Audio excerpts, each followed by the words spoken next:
NutriCast. Your purpose is basically like a energy drink that never ends. It's this endless source of energy and motivation that you can use to get work done or to live a life that matters to you. Hi, and welcome to Deep Leadership. I'm your host, John Rennie. Well, I hope all is well with you today. It is another beautiful day here in North Carolina, and this episode is brought to you by our sponsors, Jeremy Clevenger Fitness and the Sasquatch Flag Company. Both of these sponsors help me bring these shows to you each and every week, so I encourage you to click on their links below and check them out. I have another great show lined up for you today, but before we get started, I just want to remind you to check out the leadership books I've written on either Amazon or my website, johnsrennie.com. This year, I'm offering a new way to purchase all of my books for a discount. I've bundled the books into what I call the Qualified Watchstander series, and you get all 3 books for 15% off the individual prices. This offer is only available on my website, so check it out if you're looking to step up your leadership game this year. Also, I wanted to remind you that Deep Leadership is ranked as a top 100 management podcast in the U.S., and I wanted to thank each and every one of you for listening in each week and sharing these episodes with your friends. You have helped this podcast grow into a top-performing show, so thank you very much. Well, that is it. Today, we're going to be talking about what we can do as leaders to create a career that we love. Now, my guest is Dr. Benjamin Ritter. Ben helps us understand what we can do when we feel bored and stuck in our career. He helps us understand the importance of both purpose and self-leadership. Now, this was a powerful discussion that I know you'll love. So, are you ready to dive in? Let's get started.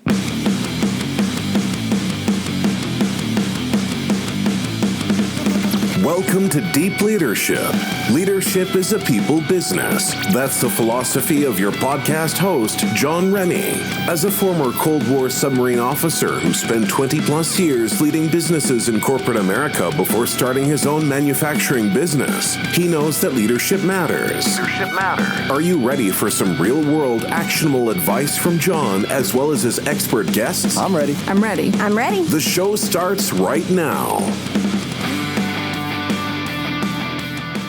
Welcome to the Deep Leadership Podcast. Today I'm joined by Dr. Benjamin Ritter. Benjamin is the founder of Live for Yourself Consulting. He is a leadership and career coach, talent development executive, international speaker, online instructor, and podcaster. He is passionate about guiding leaders to create a career and life that they love.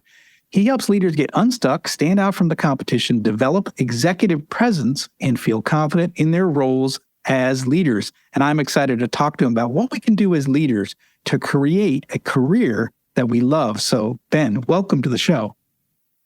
I'm happy to be here. And you have a really, really good, announcer's voice. I almost, I'll get you to read a book if I write it. I don't know if you're taking some side contract work. I know you're probably pretty busy. But man, it's like this. I like listening to you. I'm just going to sit here and just listen. I'm not going to talk. Is that okay? I love that. It's like 3 years of podcasting. I finally found my radio voice. So it took me a long time to find it. So there's that great charisma. To meet you for sure. And I'm excited to talk about this subject. We've touched on some areas of purpose and what have you in leadership, but I think we really haven't talked about career and especially finding a career that you love. And I really liked your message. So I was kind of happy to have you on and talk about it. And one of the things I wanted to start off with is to talk a little bit about your story and kind of maybe how and you've got that listed on your website. I think it was really good to read that. So you are sort of taking your own advice. You became your own coach and you coach yourself to a career that you love. And I thought it'd be good for you to talk us through a little bit of where you found yourself being stuck and then what you did and how you got to where you're at today. Well, like most people, I went to school, I graduated with a certain major, I went directly into that field, and I've been working in that field ever since. So this is just I just have this side conversation with you just for fun, right? Career's been perfect along the way, no big issues, really just, it's like, if you looked at my resume, you're like, oh, of course Ben is working in leadership. He went to school for leadership. Before that, he had parents that were in leadership, right? That's how careers go. Right. That's perfect. sarcasm. Perfect, just like mine. Mine was perfect. Yeah. Actually, what happened was, now, by the way, I work in organizational leadership and talent development. I coach and guide leaders to create careers that they can love. So really to define what their vision is for what they want to do with their work time, define that into a professional brand, curate that into greater levels of executive presence, and then turn that into meaningful work so you can actually get paid for it. This wasn't always the case. I actually initially in undergrad wanted to be a professional soccer player, and that was everything that I wanted to be. My friends were soccer players. The VHS tapes that I watched were me playing soccer or other games I recorded because I didn't have anything to watch soccer on other than that. Worked out 3 times a day. Like literally, this was my dream. That did not work out very well. And so I lost who I was and how I would define myself. So then I had to go explore and figure that out. Now, I thought it was going to be a dietitian in nutrition, but they canceled my major 2 years into school. Thought it was going to be health policy. I was working in health policy for a bit. I got 4 different job offers over the course of 2.5 years that were all canceled after I would sign them on the dotted line. It was during 2010. Federal funding was not that great. These were jobs with like the CDC and federally qualified healthcare centers and the Illinois Department of Public Health. And so that didn't go so well. And so I kind of networked in and fell into working in an acute care hospital. I was actually bartending at the time to make some money and met the ICU manager, the director, and he got me an interview and I ended up getting a job. Even though the first time I interviewed, I didn't get the job because the CEO didn't want to hire a bartender. Very interesting.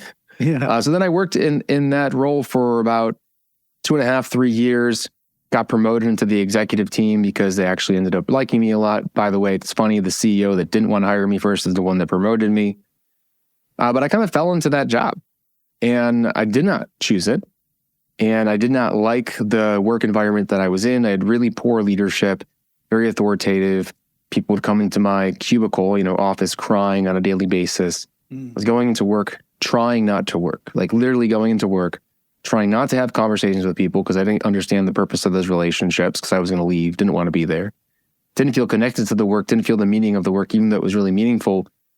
Because again, I was being more so reactive to the opportunities in front of me. Kind of felt like I was forced to be there. And whenever you feel forced to do something, you're going to become resentful of it. Yeah. That resentment turns into negativity, bleeds into other areas of my life. And ultimately, it just was like a very terrible time where it was very strange because on the other end of the spectrum, like I'd spent all this time creating confidence, developing into the person that I was that day because I lost my identity so early on. But for some reason, you're reading through those books and they never go, oh, by the way, you should be doing this for your career too. And I had this kind of side hustle happening at the time in coaching, but it was in dating and relationships. And I kind of felt a little embarrassed about it, even though I was writing for Men's Health and Ask Men and like doing some pretty cool stuff. But I wasn't actually doing things that I felt were meaningful to me. And because of that, I just was kind of letting time and life pass me by.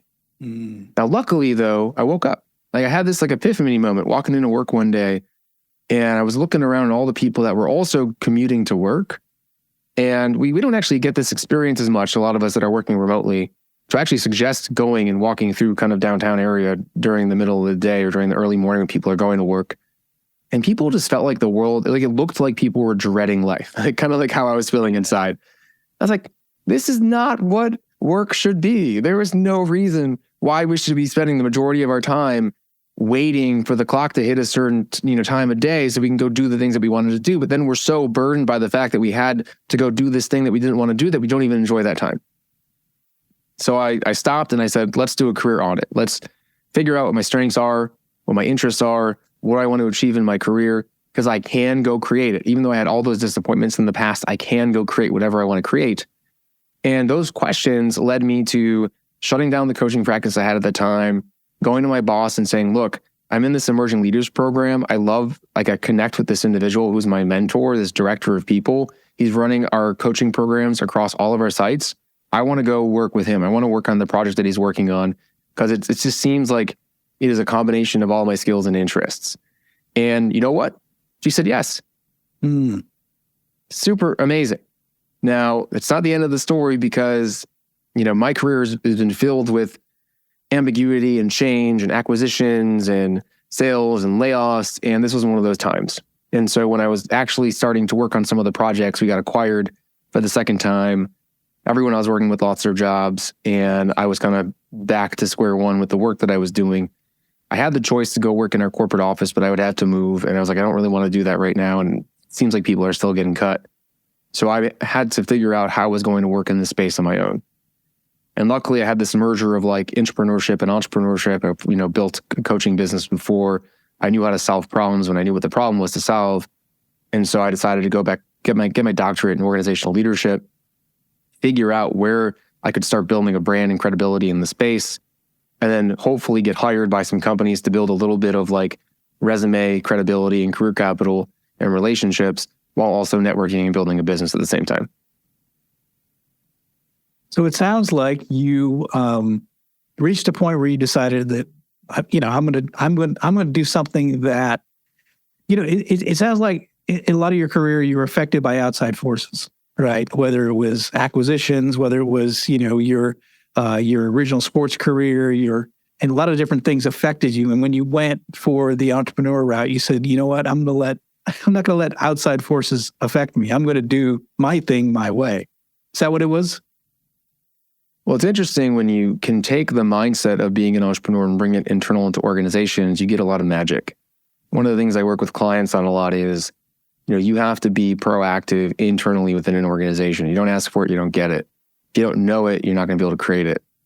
And if we think that the power for our jobs is in our leaders' hands or in the organization's hands, then we're never going to realize how much power we have.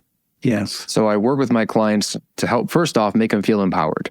Like, yes, you have permission to go create whatever you want to create at your own job. And there's a great field of practice called job crafting. There's talks about how to do that. We can totally get into it. But you also have to feel accountable. Can't tell you how many clients I've worked with that said, well, I told my boss I want a promotion. Yeah. And I didn't get one. Well, when did you tell them? You told them when you wanted it, which is terrible because it takes about 6 months to make a promotion happen at most organizations, if not more. You have to bring it up consistently. If it's something that you want and you bring it up once and you think your leader's going to remember it, good luck. They got a lot of stuff going on. Plus, they don't think you're serious. Maybe they think you're just emotionally feeling something new one day. And the same thing also with goals and performance management and development. If you're working towards certain goals, you want a good review at the end of the year, you better not wait to bring up those goals until your annual review. You better be bringing it up on a weekly basis during your one-on-ones or during meetings that you have with your leader. We have to start taking accountability for the outcomes we're seeing in our jobs and in our career. And very often that's not the case. Yeah, I think somewhere along the way, someone told me that. I think that was really helpful, which is that no one's going to care about your career. The only person that cares about your career is you. And if you sort of put yourself in the driver's seat, you've got, and you don't rely on others to manage your career, then I think you're going to be better off to take ownership, get in the driver's seat, figure out what you want to be when you grow up. That's a hard thing for a lot of people. I know I spent 7 years out of the military saying like, all right, I achieved all my goals at 25 years old. Now what do I do? That was hard. Making a shift. You mentioned going from your dream was to play professional soccer, and then that was taken away from you. And you took a while to figure out what you wanted to do. And I think we struggle sometimes. So I think sometimes leaders need to spend time to think about like, what is it truly that I love doing, that I want to do, and then setting that North Star out there and say, I'm going to go after this. This is important in my career. Do you feel that way? With a lot of leaders. Yeah. And well, the problem is there's sometimes some like limiting beliefs or clouded beliefs or, external validation focused beliefs that tend to hit leaders, such as like, I want to be a CEO. Well, why? Well, because I want the title, I want the power, I want the money. If I don't get selected, then something's wrong with me. And so we kind of have these belief systems that relate to climbing the corporate ladder that tend to limit us.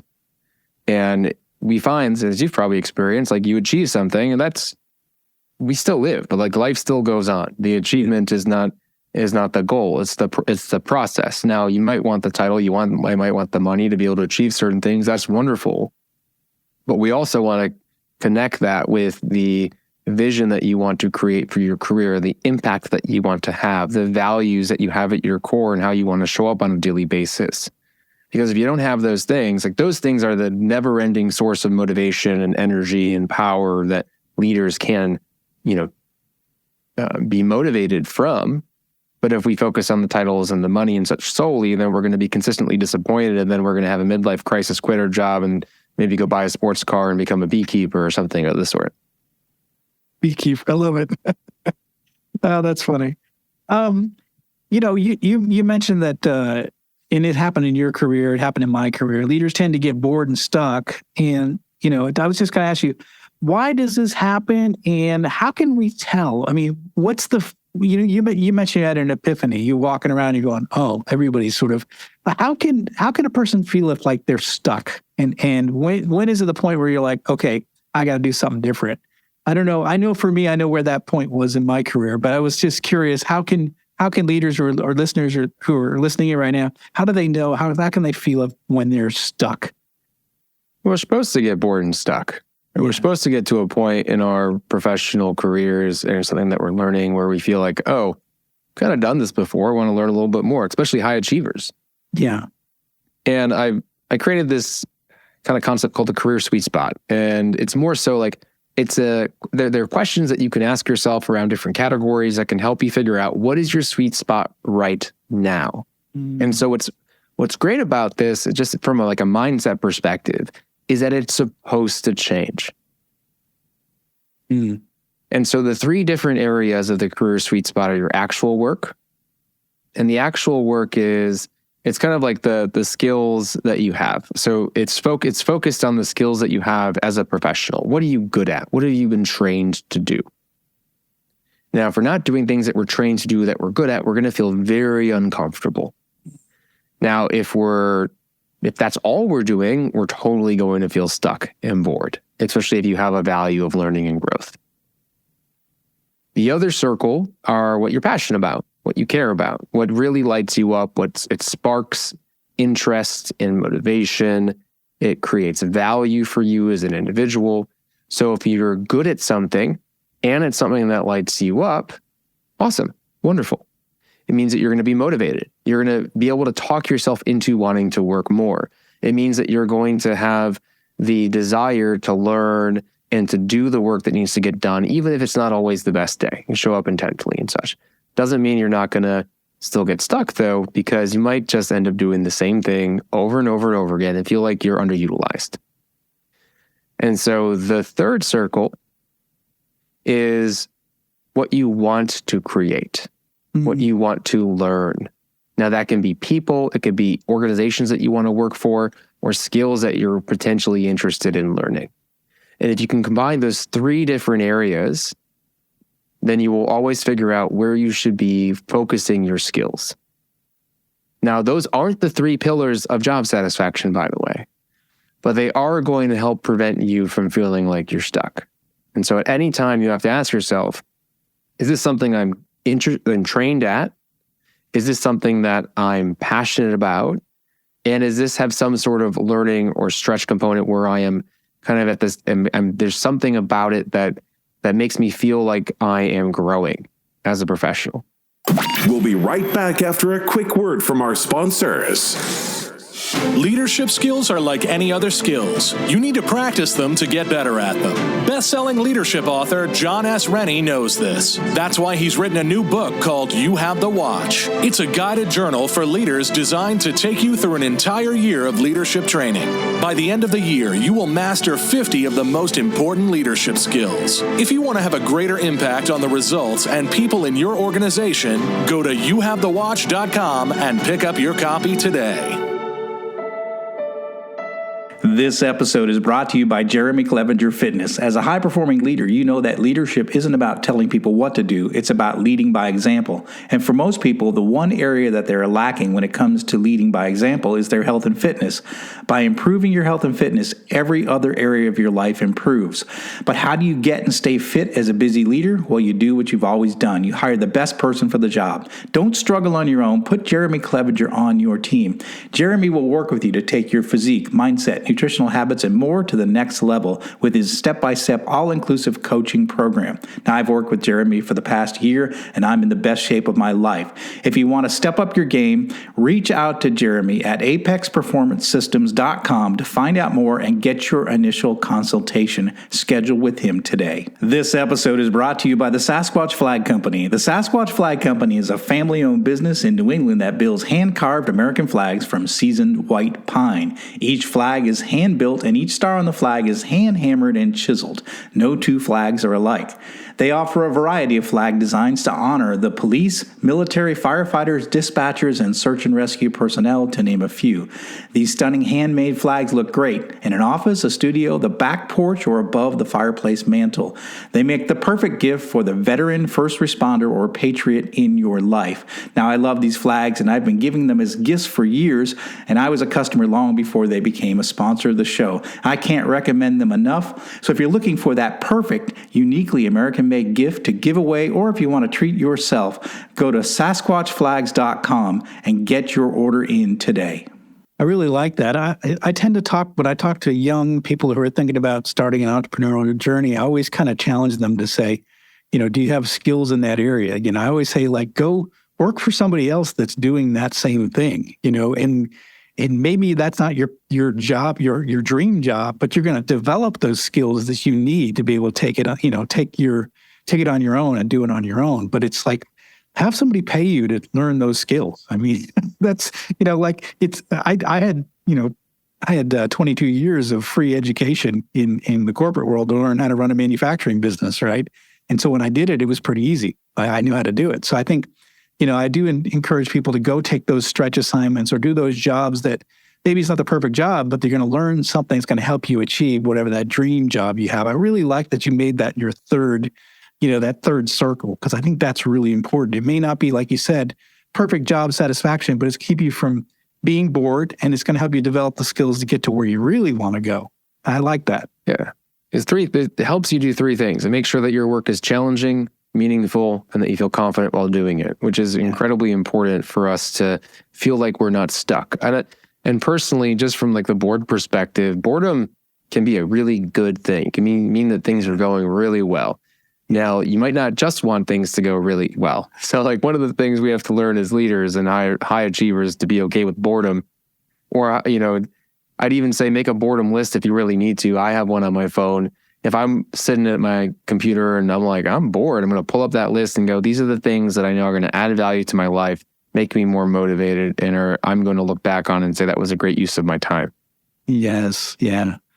I love that. I know when I talk to high school students, one of the things I tell them to do is create, don't consume. And I think we live in a consumer society where we can easily, spend time we can burn time by just consuming, content, whatever it is, whether it's Netflix or scrolling up and down TikTok or whatever. And I think, I think the people that are making a difference in the world are people that are creators. And so I love the fact that you have this list. You go to I'm bored, you go to your phone to go scroll whatever, Twitter, and then you have this list of no, you really should be doing the following things, which is going to get you to where you really want to go. I love that idea, that concept. That's really cool. So what about purpose? We hear a lot about that purpose is important or essential to build a career or life, that you really love. How important is purpose? How does somebody find their purpose? Why is it important? I'm kind of curious to know your thoughts on the idea of purpose. So many different ideas here. There's also the concept of find something you're good at and you'll eventually feel that it's purposeful. Okay. And so there's an aspect, you work with individuals that are pretty early in their career and they're like, I can't take any action until I figure out what is meaningful to me. I love that. Yeah. And you have to, especially when you're early in your career, there are things that you hate. So go with that list. What do you hate? Stay away from that list. That's for sure. The things you don't hate, the things that you're interested in, the things that you read a book about, the things that you would listen to a podcast about, the things that if someone was talking about next to you, you'd listen in, go work in that field. I like what your point was is, you don't always have to, you also don't have to start a business in what you're interested in immediately. Especially if you're early on in your career, go let someone pay you to become an expert and to build a brand within that space. It'll be a lot easier to start a business later on. But so there's that piece of go explore, get curious. You'll find things that you never knew were important to you, and you'll expand your interest in what you feel is purposeful. But overall, our purpose is something that we create. Our purpose is something that, based on our experiences, for some reason, we feel that it's important. And what's really awesome about that is that you can always choose to do something different than your purpose because you're the one that created it. It's there as a tool. And very often, and I made this mistake in my younger career, my purpose made my decisions for me. And I didn't even figure out that it wasn't really my purpose. It was something that I chose as my purpose and then let dictate my decisions for a very good portion of my life, which was really, it led to me to be here today, but it was also a reason for a lot of my struggle when I was younger. So if we see purpose as the tool that it is, and when I say the tool that it is, your purpose is basically like a energy drink that never ends. It's this endless source of energy and motivation that you can use to get work done or to live a life that matters to you. That's super cool. The downside of that is the people that think that they're somehow going to actually be able to fulfill their purpose. That there's going to be a point where they say, I'm done. Doesn't happen. And I think if we're able to correct that definition and use purpose for what it is and see it as a tool and not have it control us, then we're in a good spot. I like what you said, though, and I think it's really important to point out, too, that purpose isn't this magic thing that we sort of like one day we have and then we sort of chase it. And sometimes we have to just start moving in a certain direction, and the purpose sort of finds us, I think just, speaking from my personal journey was, I spent 7 years out of the military. I was working in corporate. Most guys get out, work for corporate. I worked in corporate. But I didn't know what I wanted to do. And I kept getting more and more involved with the business and different sides of the business until I actually got a chance to run a plant at 32 years old, a manufacturing plant. But it wasn't until my second manufacturing plant where I was turning around a struggling business and just relating with the blue collar workers in the shop that were doing everything they could. The business was losing money. And I realized that my passion was to turn around these struggling manufacturing business. That was my purpose in life. That's what I love doing. But it took me 7 years I kept doing work until I found something that was like, wow, this is what I want to do for the rest of my life. And so I like the idea of move forward. And even if you don't know what it is, explore, be curious, do things that are challenging and see what sort of sparks that interest in you. Don't just sit there with a piece of paper and think about it, right? I mean, take action. Is that what you're saying for that? Very much so. And to crush the limiting belief that what you do today is what you're going to be doing tomorrow. I get questions a lot. Ben, you created this, multiple six-figure coaching business. You have no overhead. Like, you've worked internal in organizations as a kind of an executive in talent development. Still young in my career. I know what I want. I know what my values are. I know what I'm interested in. Like, Ben, what do you want to do next? What are you doing in 5 years? What do you think you want to do? And I'm like, I know what my values are. My number one value is health, and I define that multiple different categories: mental, spiritual, emotional, physical, etc. And if there's something that comes up that intrigues me more than what I'm doing now and is able to also pay me more than what I do now, and it makes sense for me at the time of my life, nothing I've done in the past should hold me back from making the decision to pursue that. Yeah. And I really hope that people listening can feel a little bit more free from what they've done in the past. Because what you've done in the past, it adds into who you are today, but it doesn't have to dictate to what you do in the future. I mean, so I was a marketing associate for a chiropractic office. I was a marketing associate for a ball bearing corporation. I was a kind of a policy analyst in the Illinois Department of Public Health. I was a bartender. I was a security guard. I was a brand ambassador for different brands, standing on street corners and handing things out. I was a production assistant in music festivals. I was an early care and camp counselor for sports camps and regular camps. I was like, when I look back at what I've done, right? I worked in healthcare and performance improvement. It's very different than what I do today. Yeah. Now, when you get older, you start telling a story. You start creating a professional brand, and that brand does tend to dictate a little bit more about what you work on, but it doesn't have to, right? I was just talking to a business owner right now, after 12 years of being in business, is transitioning out of what she's doing. And the world's her oyster. I mean, but it's about how you tell your story to be able to figure out what you want to do next once you figure out what that thing needs to be. But, with the snap of the fingers, you can make a decision to do something completely different. Yeah. You mentioned health, and I wanted to touch on that a little bit because I think we've had a lot of people on the podcast talk a little bit about the idea of health, fitness, and how that plays a role in leadership. I wanted to ask you what you see, how you define self-leadership, and how is it important to us as leaders? I think it's something that we don't talk about enough. I think it's a really important aspect of leadership. Mm-hmm. And just to build out the health piece a little bit, like I launched a supplement company through just a general conversation with a friend, right? I had a different coaching business in the relationship health side of things. I'm an investor in better for you consumer packaged goods products. And so like there's different ways that I feed my health value.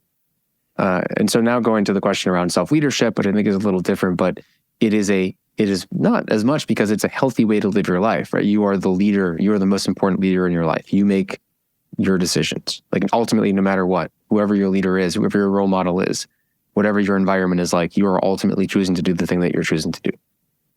And so self-leadership comes down to three main pillars. It comes down to clarity. So clarity of self. Who are you? What do you want to, like, what do you stand for? So any environment that you're in, you can show up authentically, which is really important for executive presence. Your future vision. What are you working towards? So if you know what you're working towards and you know why you show up, you can enter a room and people can be unbelievably critical towards you, or it can be a networking opportunity where people tend to be worried about what people are thinking about you. And your doubt is very minimal, almost to nothing, because you've basically given your inner champion a ton of awesome content to work with. This is who I am. This is what I'm working for. This is like that. If you can answer those two questions, your confidence starts to build, because that second pillar actually is confidence. And that's the belief in yourself and the belief in your skills. As a leader, if you don't believe in your skills, one, reframe your perception of yourself, but also go work on some stuff. Like if you're a leader and you're doubting your ability to lead, go listen to this podcast, or read a leadership book, go get a credential, but also like sometimes give yourself some grace and make sure that your perception of yourself is honest. Now, the next piece is really just, it's the belief in yourself in terms of confidence. And that's what are the stories that you're telling yourself? What negative beliefs do you constantly repeat over and over and over a day? Which, by the way, 80% of our thoughts are negative, which is just mind-blowing because we have about 12,000 to 60,000 thoughts a day.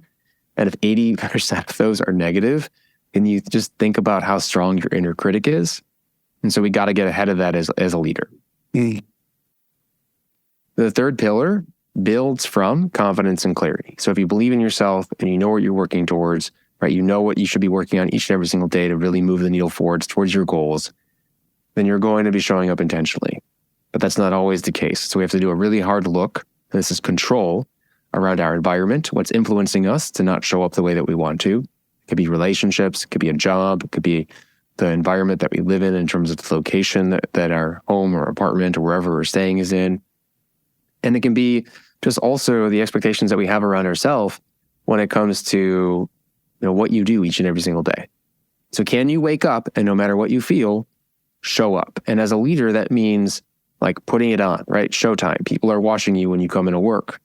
So how are you controlling yourself and how have you built an environment that makes it easier for you to control yourself? Simplest example of this is if you eat cookies, don't buy the cookies. Don't go to a cookie party kind of thing. And so you want to make an environment that helps you be the self-leader, right? Be the person that can make easy choices and build a life around yourself that makes it easy to live a meaningful professional life. I love that. One of the things I do as a leader is I have our break room here in our factory. I always keep it stocked with all sorts of snacks and things for my employees. And I rarely touch them because I kind of stick with a strict diet. And my guys ask me, like, how do you do that? And it's like, I just don't. But I do it for you. I do it to make you happy, but for me, it's not my thing. But you're right. When they're around, they're more tempted to grab it than if you put yourself in an environment where those things don't exist. But I have a whole break room full of stuff that I don't eat, but it's very tempting. Yeah. People ask, Ben, I have such great willpower. And it's like, I just don't give myself permission. Like, it's like, I don't buy it. Yeah. And hold on, my puppy, you hear my puppy in the background? He's with a little squeak toy. Hold on.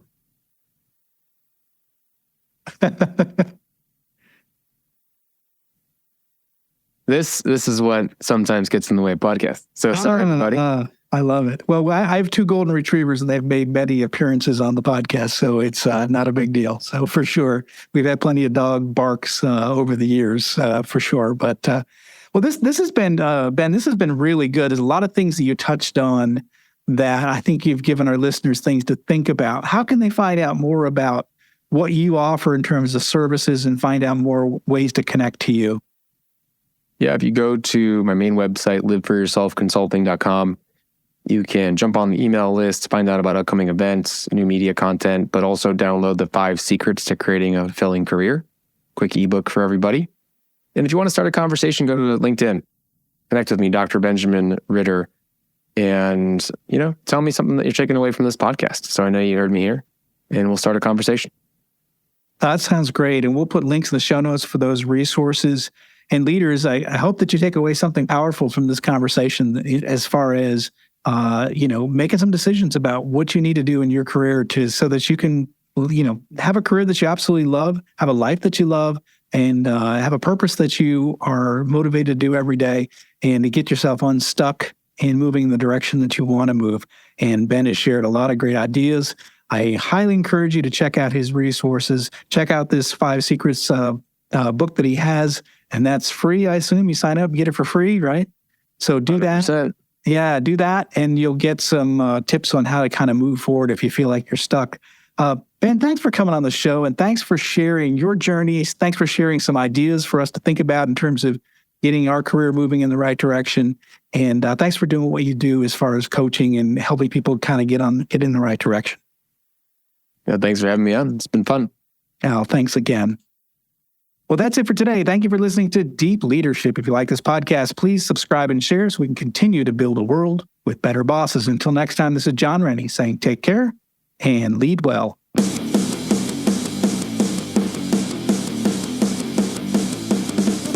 Thank you for listening to Deep Leadership. Thank you. Thank you. Thank you, thank you, thank you for all you do. We hope you enjoyed today's episode. For more information and updates, please visit our website at www.deepleadershippodcast.com or johnsrennie.com. Until next time, take care.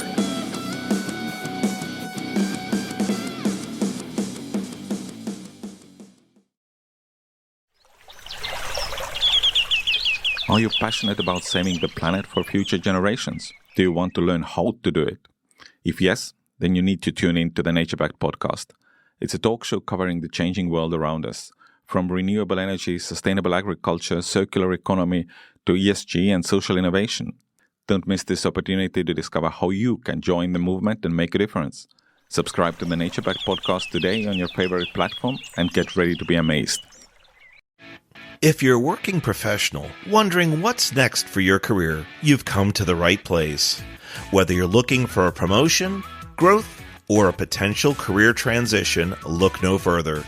With over 30 years working in a variety of industries, I share my insider knowledge with those ready to get ahead on Career Advancement with Craig Ansell. Tune in to get your strategies for success.